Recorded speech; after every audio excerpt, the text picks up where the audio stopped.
Have you ever felt really alone? Like no one truly understood you? And how did you get through it? Today, we're going to hear from someone who felt just that for over 6 years, but found a way out. We get in these positions where we're by ourselves or we feel isolated from the rest of the world. And then we think, how do we respond to that? Welcome to today's episode of Connection Over Perfection. I am your host, Amber McCrea, where we dive into healing and finding new paths after enduring some tough ass times. Today, we're honored to have a very special guest whose life story is not only remarkable, but also deeply inspiring. So, our guest formerly served as a military special agent involved in crucial missions across Kuwait and Baghdad. His exceptional skills earned him a Bronze Star for bravery. However, the battles didn't end where the fighting stopped. After years of intense challenges, he embarked on a completely different journey of healing and finding peace. His transformation from a soldier to a spiritual guide is amazing. Today, we focus on a particular tough and seldom discussed period of his life, the 6 years he spent in almost solitude. During this time, despite being physically surrounded by others, he felt a profound sense of isolation that took a significant toll on him. This time in his life really pushed him to the edge, challenging his very will to survive. It was a dark chapter that forced him to dig deep into the strength and resilience of himself. And through that struggle, he did find a way out in different life because he was questioning, this isn't working. This isn't working. So many years of being in that space, he had a personal awakening that changed everything. Now he's dedicated his life to helping others learn about healing and growing from within.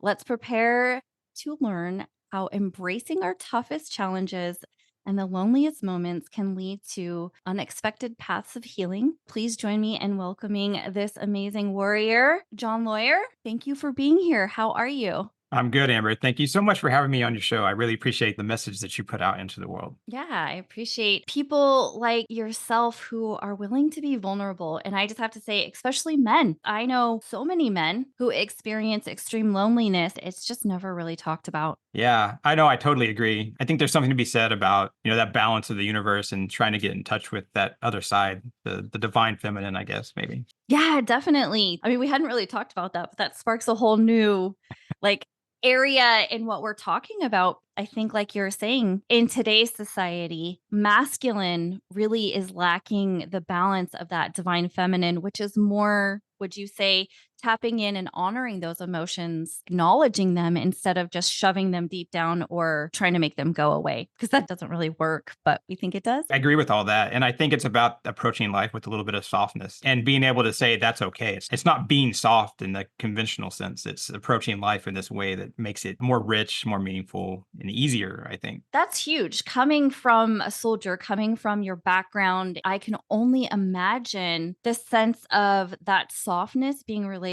to weakness. Being overseas for, I guess, 12 years out of the first 15 years of my adult life, right? I was always around bro culture or the macho, culture and kind of in it.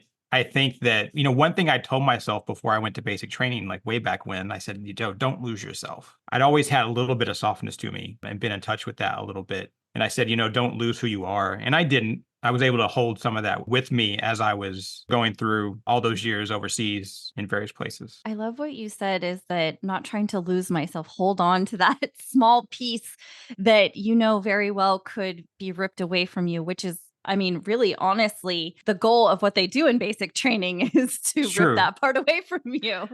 John, can you take us to this space, right? You're surrounded by people, but like you said, you felt so alone. And I know that so many of our listeners are in this space or have been in this space where they do feel alone. They feel, misunderstood. They don't feel seen or heard. They feel isolated. But again, there's people all around them, even loved ones that are telling them that they're loved, but there's something missing within themselves that they just can't receive that. And so it becomes this very, like you said, isolating space. I think that's part of the spiritual path that I've seen. And back then, I didn't really know I was on a spiritual path, but I was. I think what it is we get in these positions where we're by ourselves or we feel isolated from the rest of the world. And then we think, how do we respond to that? It's almost like, how do you be aware that that's what you're going through? How do you know that that's what's happening? When we're out there and we're having these challenging times, is recognizing that these are challenging times. It's easy to say, right? And I went through periods where I wasn't aware of that. And then I would go through periods where I was like, yeah, okay, this is tough. And I have to take care of myself. I didn't take care of myself very well for all those years. I did in a way. I made sure that I was making it, you know? So I think it's about being aware of your surroundings and being aware of what your emotions are in relation to that and being aware of what environment you're in. I remember one day there was all this drama happening in my unit. It felt like I was in high school. And I was like, what the hell's happening? What's going on? I feel like I'm in high school again. I had always been the younger soldier, the younger guy. And then I suddenly realized like I was more grown up than the rest of them because I'd gotten older. You know, time passes. And so being able to recognize that, I was able to change how I approached myself and how I approached these younger men and women that I was basically mentoring at this point. I think it's about being aware. Awareness is this amazing thing that happens. It's this life-changing thing, right? Yeah, that's huge. I don't know. I've learned and I've talked to so many people, and I really feel like what you were saying, that awareness is one of the first steps. And then that questioning, this Yeah. isn't working for me. I need to find a new way. That awareness that, hey, some crazy shit is happening. I'm not really sure why or what, but this is not working. Would you agree? Is that first step in, say, the awakening or really taking it to the next level, or however you want to put it on this journey of life? That's like the next step. It really is. Absolutely. Because our mind and our ego with our mind, right? It doesn't like change. I don't believe in absolutes except for maybe that change is the only universal absolute. The universe is always in motion. Everything's always changing. Our mind and ego don't want us to change because they're like, well, you're alive right now. And so if you're alive right now, then you don't need to change anything because you're living, you're breathing. It's this thing that's kept us alive for thousands of years, right? You're alive, don't change what's happening. So it's this really like reptilian based thing in us to completely resist change when actually that acceptance of change changes everything. Life gets a little easier. I'm not going to say like all easy, but when you stop resisting that change, it's so much work to resist that change. But damn, we try to do that so hard. Yeah, resisting the change is more work than just if you just let go and accepted it. That idea of letting go, like you talked about, it's that acceptance, letting go. People call it surrender. When you surrender to the universe, whether it's in a Buddhist way or a Hindu way or Christ consciousness, whatever. That's why all these religions and all these spiritual constructs are built on letting go and surrender. When you let go, suddenly you're like, oh, I see a lot of stuff that I didn't see.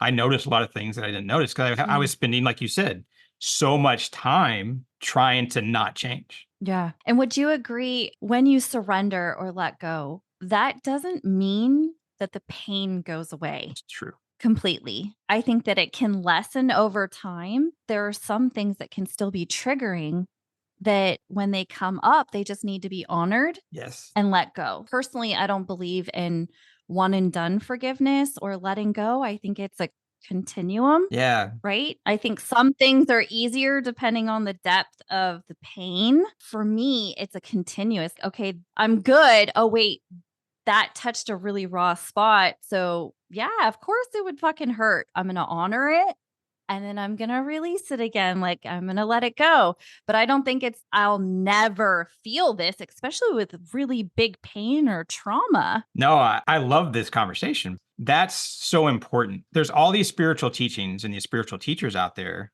that teach letting go and surrender. And you think, oh, well, I've got to let go of this painful thing and this thing that was a part of me that I've lived with for maybe decades, years, whatever. Yeah. The subtle part of that is actually what you just said. It's letting go, but then realizing I've severed that attachment. But at the same time, I'm acknowledging that there's part of that that it's not attached to me. It just is who I am. It is part of this existence and this reality that I'm sharing with myself and everyone else. It's something that has made me be able to be the person that I am today, for better or for worse. It's okay to feel that. It's okay to feel those emotions because there's all this stuff in spiritual communities now, right, about being present in the moment. And it's true, we should be present. We shouldn't be living tomorrow. We shouldn't be worrying about yesterday. But when it comes up, it's okay to feel emotions. Thanks for that, mind or soul or whatever, wherever it's coming from. I appreciate that. And you can honor it and use it. I probably shouldn't, but I still watch war movies sometimes, give myself a little cry. That was who I was for 12, 15 years, you know. I think that it's super useful to feel and to acknowledge that our traumas, our past, our pain is still a part of us, even if we're not letting it define who we are. That's huge. That's something really big that I want to go back to. Is you said, I probably shouldn't. And I find this fascinating only because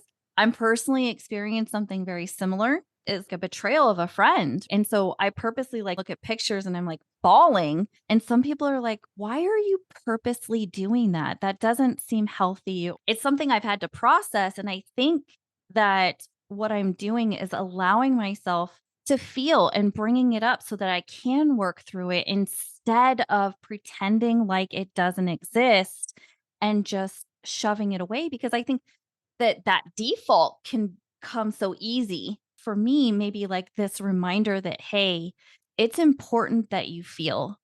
If we stay there, that's a different story, right? If it makes you spiral and stay in that space, I think we're talking about something different. But like you said, I think we can use it to remind us of where we were, what we felt, a way of honoring and grieving those parts of us. And I don't think that that's bad. No, I think it's healthy. Like you said, forgiveness, we often see it as this thing that we just, oh, I forgive someone or I forgive myself and then I'm done, right? But we know, like you said, it's a cycle. I have to loop back and say, did you actually forgive yourself for this thing? Did you actually forgive this person for that thing, Mm. right? It is a process of continuing that cycle and it becomes less each time, right? Usually. Time does heal wounds. It is a very true sentiment. I think it's a very healthy thing to reflect in a way that is moving you forward and keeping you present. Because I think you can move forward and be present at the same time. You know, it's not mutually exclusive. Yeah, I agree. That's really big too. I'm loving this conversation, by the way, and I love kind of where it turned into. When you were speaking, something came up is that I go back and bring up those memories to see what things I might still need to work on some healing or working through. Like what triggers me? How deep does it still trigger me? Are there still areas that I need to pay attention to help me move forward? Yeah, all this trauma that I went through, tried to get past. I had a lot of anger, and you know, I had anxiety and depression, PTSD, hypervigilance, you know, OCD, like everything. It was difficult to get through that. As you heal from it, you move through this, like you were talking about. It's like therapy with yourself, I guess. Maybe it's not something that someone else is coaxing you to do or teaching you to do. It's something where you're working with yourself on where those points are, where you're dwelling on something too much and not just reflecting on it to get better. You know, we do like to sit with our angst and our pain sometimes, but there's that line of appreciating it versus just stewing in it, you know? Yeah, definitely. And I think a lot of people get scared about that line. When you're in that space of pain and hurt and anger, that line can become fuzzy. There's this fear that comes up. I'm going to stay here forever and I'm never going to be able to get out. So for me, just the way that my brain works is I give myself a time frame or I set a timer because I need that almost physical pattern interrupt Sure. or a way of letting myself honor it, but not going too far where somebody else might not be able to help me. And then I'm there for too long or spiral for lack of better terms. So I love setting my timer or like a time frame. Like, you know what, today I'm just going to sit in the ick. Right. I'm going to allow myself to be angry. And I kind of want to touch on that a little bit because I know as a soldier and anger, and then also now you're on the spiritual journey, you're doing life differently. How about that? Yeah, for Is sure. that anger gets such a bad rap. I think that anger and honoring it is so essential and actually the first part of grieving and allowing us to work through whatever we're working through. That's really important conversation. And I think anger is a really important part of a conversation because anger is so powerful. I believe anger really drowns out a lot of other emotions and thoughts. I think part of it is when anger comes up, how do you not react to it? And that's true for all emotions as far as being present and being more intentional and aware of how you're living your life. If you can start with anger, then everything else is easier. When anger happens, you have this point where you get to decide. Life is just this series of choices. Every moment that we're alive is a choice. If we understand that life is just a series of choices, then suddenly we have all this power because we get to decide how we react to things. What we're really talking about here is reaction. Just a quick interruption. Yo, this is Hunter from the Everything's Connected podcast. You clearly have great taste in podcasts because you're listening to this awesome show. Did you know I am also part of the Podcast Connection Network? That's right. There's a whole network of shows dedicated to mental health and holistic well-being, just like this one. So if you're looking to expand your horizons and explore some incredible content, check us out. The link to the Podcast Connection Network is waiting for you in the description below. Okay, now back to the show. Is if something happens, I get angry. What do I do? What choice do I make? How do I react to that anger? I would love to sit here and tell you that I have completely mastered that and never get angry. That is not true. So, I still I don't think that that's healthy either. No, it's not, right? And I still get upset. My wife was a soldier too, and she shared some of these experiences that I've shared, and so she gets it. But we still get mad at each other. I still get angry at her when I shouldn't, and which is perfectly natural for relationships. But sometimes it's deeper because of the wounds that I've had. I've had to work on that. I've had to work on that really hard, and it still happens, but it happens less and it's less intense. And then once it happens, it doesn't usually sustain itself for as long, where I'm able to come back to myself, be balanced. So it's really about these choices and choosing how I react. And if we start with anger, then sadness or even like unbridled joy or bitterness or jealousy or any emotion that we have gets easier, because anger is probably the hardest one to say, I'm not going to react to this right now. I'm going to decide how I react to it.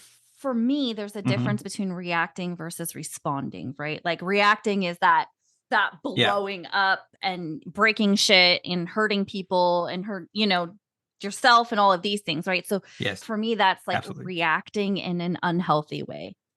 So what I found for me is that anger is so powerful and it's so essential, because really what underneath anger is extreme sadness, right? And it's just our body's way and our brain's way of protecting us from that vulnerability and feeling all of that. So for me, I found healthy ways like ball slam or running, lifting heavy weights, screaming into my pillow. Like scream therapy is real and is essential. Finding ways to get that excess energy. It's like a burst of cortisol running through your body. And it's like, okay, where do I go?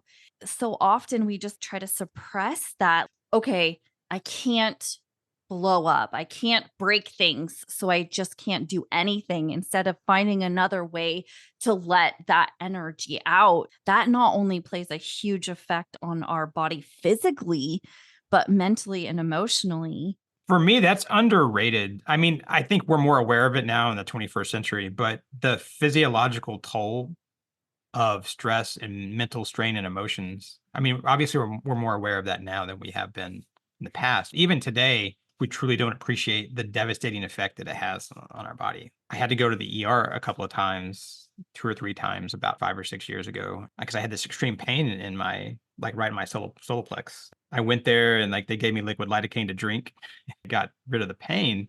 And so I went to the VA and they did all these tests. I finally get to my GI doctor and she's trying to explain the results of the test, and she's like, well, sometimes there's all these neurons in the stomach and the gut, and they're almost as many as like a pet's brain, like a cat or a dog. It's like a brain. And I was like, she's telling me I'm crazy. She's like, yeah, absolutely.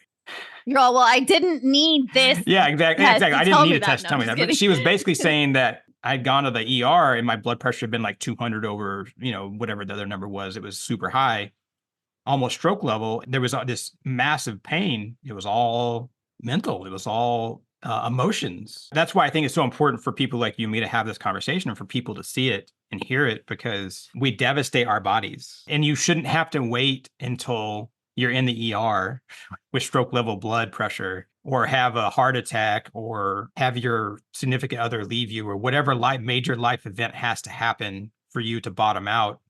The idea is that you realize that you're on this path and you're going to get to that point where you reach a hard point. If you can realize that you need to control your emotions and your anger and figure things out before that, it's so powerful, because you're going to save your body a lot of stress and a lot of like literal pain. Yeah, it's expensive. And a lot of money. That stuff is expensive. It is exactly what you're speaking of, that gut brain axis is real. It's not just, there's so much science on that and so much proof. It's a brain. I mean, it's a brain. Our gut literally has a brain in it that is the size of a dog or a cat's. It's pretty crazy. And a lot of people believe that your soul is also connected to your gut, which is why your gut instinct, or, we talk about things like Hmm. that.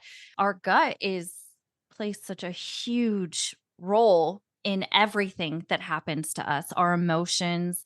This is why I'm so passionate about like nutrition and food and how Oh yeah. that affects our emotions. When I was living a completely different life, like you were saying, lying to myself and just trying to survive, I actually went to the hospital as well. And I gave myself one stage before cancer and I had to have that removed. And I 100% know and believe that it was because of the way that I wasn't or was responding or reacting to my emotions and shoving those down. You talked about like chakras, or you were talking about your solar Yeah. plexus, which is a chakra. For sure, chakra. Yeah. We see so many people with thyroid issues. Why? Because we don't speak our truth. Yeah, absolutely. Yeah. I mean, that's not the only reason, but I believe that it is a huge reason. And how we choose in each of these moments what to do with how we're feeling and what we're thinking plays a huge part on our physical body, which is crazy fascinating to me. I think that it's so important just to kind of touch on having a safe person or having a safe place to process all of this with. It's so important and so detrimental in today's society. And I would love to hear how that played in your space of isolation in all of those years, having somebody to talk about this with instead of internalizing all of it all the time. Or did you? No, I did for a lot of the time that I was overseas. Not all of it, but for a good number of the years, my wife was in the same unit as me, multiple different units, Oh, that's so cool. but the same unit at the same time. And she did a very similar job. So we actually worked close together. And so I had this sense of isolation, but I did have a person. I mean, even sometimes I felt isolated from my own spouse, but we were there for each other. We almost share a brain. And so that helps. And I think there were years where I was alone. I think I spent 3 of those 12 years by myself, about a quarter of the time. And those years were hard. But you just have to find people that you can bring into your inner circle at the time that are truly kind people that can help you. And I was able to find those people. I think you need to seek people out. People often think that we have to go through life on our own sometimes. Oh, yeah. Society tells us that we should. We're taught that, right? Yeah. And so I encourage everyone to go seek people out. And you have to be careful about who you let into your inner circle. You got to do some vetting, guys. Don't I was just going to say vetting. Yeah, exactly. yeah, don't just pick a person randomly off the street. Find someone who shares your view of the world and the universe that is also kind. Seek out kind people. You're going to be okay. You're going to be able to share your experiences, and it's going to make these really hard times where you're walking through the desert or you're trudging through the swamp easier. Find these people that are light. Those of us who have spent time in darkness and seen darkness, been a part of darkness. I mean, I was part of the military industrial complex. Remember the light. Don't forget about it. Universe is balanced, and there's always going to be dark. There's always going to be light, but we get to choose where we put our energy, where we put our vision. And it's that saying, where the mind goes, energy flows, right? Mm-hmm. If you put your gaze towards the light, you're going to get light back. And so if you find people who are light, you're bringing light into the world, you're bringing light into your world. That's huge. Would you say for people who are in a space that have not really learned to trust that instinct, the way to identify those people would maybe be they feel safe, you feel seen and heard and valued, that you can be authentically you without having to hide? Absolutely. We talked a little bit about reciprocity earlier, and I think that's what it's about. If you're in a relationship that doesn't have reciprocity, then you're in the wrong relationship, whether it's romantic, whether it's a friendship, even a work relationship. If you're giving and you're not getting anything back, then we're in the wrong relationship. We have to be getting something back because that's how the universe is supposed to work. If you're in a relationship where it's not reciprocal, then we'll be less for it. I think I want to just touch on this, that the idea of reciprocity, right? Because sometimes I think in this society, even in spiritual and religions and things like that, it's about giving without expecting anything back. And I think that there can be some confusion in talking about that. And then the idea of reciprocity, because it feels like it can be counterintuitive or Sure. against itself. Can you just talk to us a little bit more about that? Well, you touched on it a little bit earlier when you said society teaches us this. Society doesn't teach self-love. Society teaches us to revere the hero and revere the person that takes care of other people. No one ever teaches us to take care of ourselves. So, and it teaches us to only give. It teaches us some parts of our society that more than others. We're taught that life's this one-way street of just helping others, when in actuality, the first thing we have to do is take care of ourselves. If we don't take care of ourselves, we don't absolutely and fundamentally love ourselves. We're going to be not as available, not as present, not as full, not as there for anyone else, whether it's our spouse, our children, or whoever. So it's actually way less selfish to say, I am going to take care of myself first always. If I'm in a relationship, I'm going to expect reciprocity back to me. It is counterintuitive at times, but it is the least selfish thing that we can do. And actually, on the spiritual path, it's got to be first. There's really nothing else that can come before that. Because if you don't love yourself, how can you ever find that high to whatever is on the other side? Whether you believe it's consciousness or the Brahman or Christ consciousness or the Tao or whatever, or nature, or you're just yourself, your base, capital S self.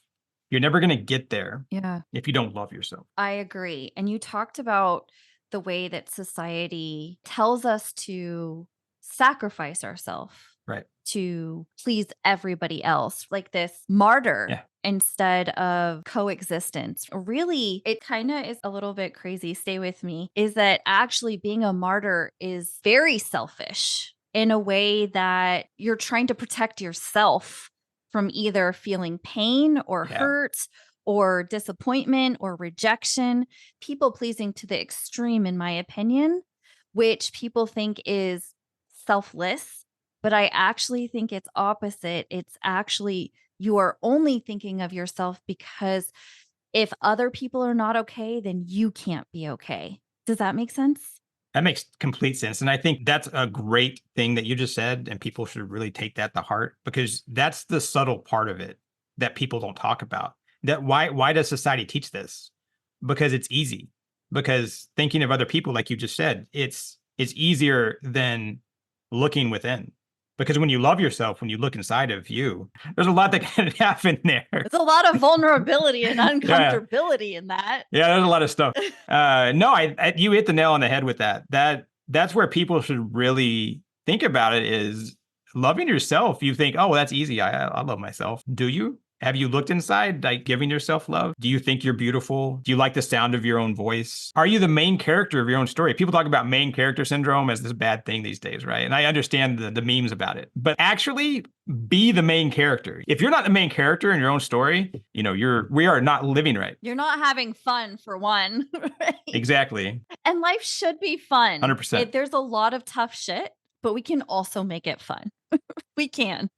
I love that. Our unit in Afghanistan was called Task Force Black. We had to go collect information and build targeting packages. We had to go get bad guys. That was our job. It was like living in a firehouse. We'd have to send our guys out on missions, at a moment's notice, but we always had fun. And that's one of the things I did there as someone who was there for a long time. I made sure that the men and the women, our brothers and sisters, we were having fun. Yeah, we're in the shitty place, doing a shitty job to people that we probably shouldn't even be fighting, because what's the point? It's our job, it's our mission, and we're protecting our own people. And, we got to do it. But there at that time, it didn't have to be this consistently soul-sucking thing. Then you're lost. You're completely lost in it. We should always be having fun, like always be having fun.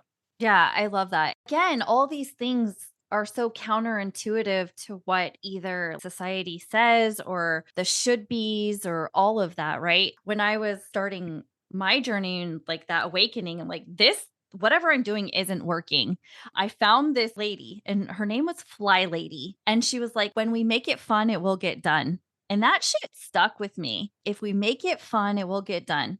That's how I approach all of my shit, baby steps. If we can make it fun somehow, the mundane, annoying shit, then it's going to get done. That's right. That is every spiritual book boiled down to like a paragraph. Right. Like, Exactly. Enjoy the journey. Like, enjoy the journey. Like, the destination is never what we think it's going to be. It's never what we expected. It's never what we thought, never what we visualized. So if you just enjoy the path along the way, then who cares if you get there and it wasn't what you thought it was? And, along with that is, like you said, finding the right people, finding your tribe, finding the people that will walk alongside you. And of course, I mean, we can have fun by ourselves. I love being with myself, but I also, there's a different energy, that reciprocity, and it builds like when you're with somebody else, right?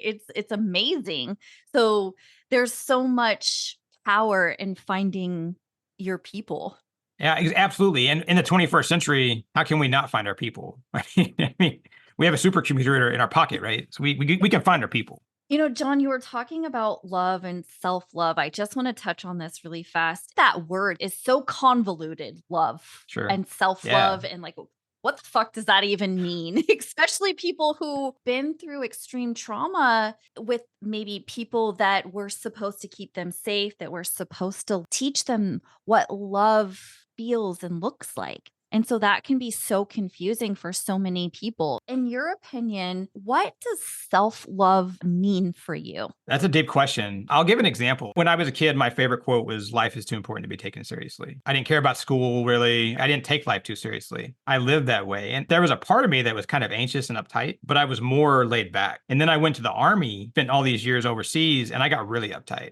I held on too tight. I took life way too seriously at times. And then I came back and I was completely broken. And then after having my awakening, my spiritual moment of clarity or understanding, whatever you want to call it, I was more laid back, but there was still this part of me that had been reinforced through all those years at war, was really uptight, was really not chill. For me, I had to say, what if I could be both of these things at the same time? What if I could accept that I am this uptight, not chill person, but I also am this person that doesn't take life too seriously and is laid back. And when I did that, wow, that's this amazing thing. So that acceptance of that was loving myself, right? Like that's reaching out to a part of myself that was misunderstood or in conflict. That's self-love. I mean, that's just one thing. There's all these aspects of us. That's love. I love that example because it really shows the duality, right? Of taking whatever people want to call it, the dark parts of ourselves, the shadow parts of ourselves, loving on those, just like you said, is loving those parts of us that we don't have to be too separate. Oftentimes that we're taught to separate them or to disconnect. That person has to die. It can't be any part of you. It can't, well, it doesn't go away. We just shove it deep into a corner and then it comes out in lots of different ugly, non-feeling, disconnecting ways. Instead, grabbing the hand of that part of you and saying, hey, we're going to do this together. We're going to intertwine. Each part of us plays a role, that duality of tapping in when we need them, because that serves a purpose. Parts of us that we don't necessarily either like or proud of or that feel very good, they serve a purpose. We don't want them to go away. We just don't want them to be leading the show all of the time.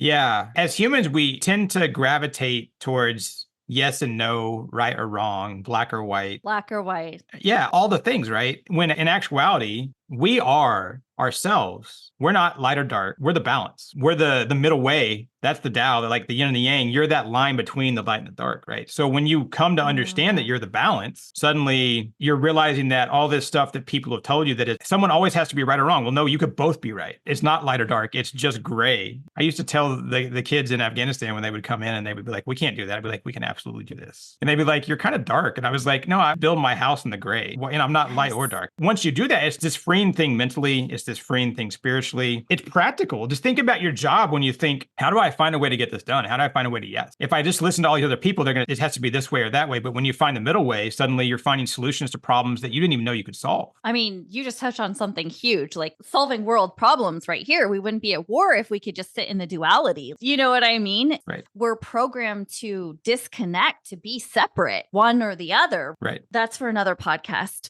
But we could get really metaphysical. Yeah. Right. Have that mindset of that duality in everything. What is the duality? Both can exist. And I think that that's so powerful. Yeah. And the message really is just stop being programmed by society and program yourself. You'll be so much happier. This kind of circles back to where we kind of started, is that dark season of this shit isn't working.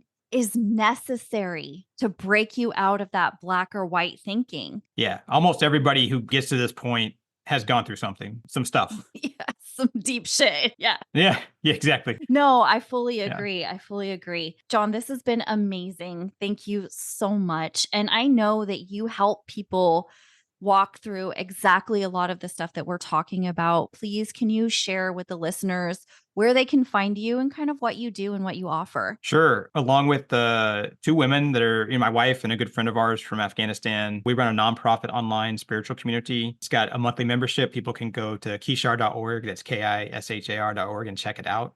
I call myself a spiritual guy, but I'm really like a higher purpose and transformational coach. So I do one-on-one stuff. All the revenue and the funds go back into the community. It is a nonprofit. We're out to help make the world a better place and give back. If you'll go to kishar.org and check us out, become a community member, look for that alignment of mind, body, and soul, and live the life that you were meant to live. I love that. Thank you for just your knowledge, also your vulnerability. I speak to a lot of women, but I think that there is something so powerful in the shift in today's society for men to be able to be very vulnerable and share exactly what you've talked about and what you're going through. It's very powerful and so needed. Thank you for your vulnerability and thank you for doing the work and loving yourself so that you could pour that into others. Absolutely. I love your show, and this has been a great conversation. And now enjoy our cutscenes and bloopers. Stop. Yeah, exactly. Their website, his wife, correct me if I'm wrong, did the logo and it is fan-fucking-tastic. It is beautiful. I went and checked it out again, I think yesterday, and I was like, man, this is just beautiful. So make sure you check that out because it is amazing. He had a personal wanky. There's a lot that then who cares?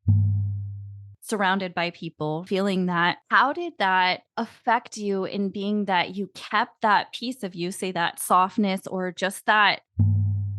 I had anxiety and depression, PTSD, hypervigilance, OCD, like everything. All the good things. All the great things, right? Space of isolation. Excuse. Yeah, we can find our people. The views and opinions expressed by myself and any guest on this podcast are solely ours and do not necessarily reflect the views or opinions of any organizations we are affiliated with. The content provided is for informational purposes only and should not be considered as medical advice. As always, consult with a trusted healthcare professional regarding any medical conditions or concerns.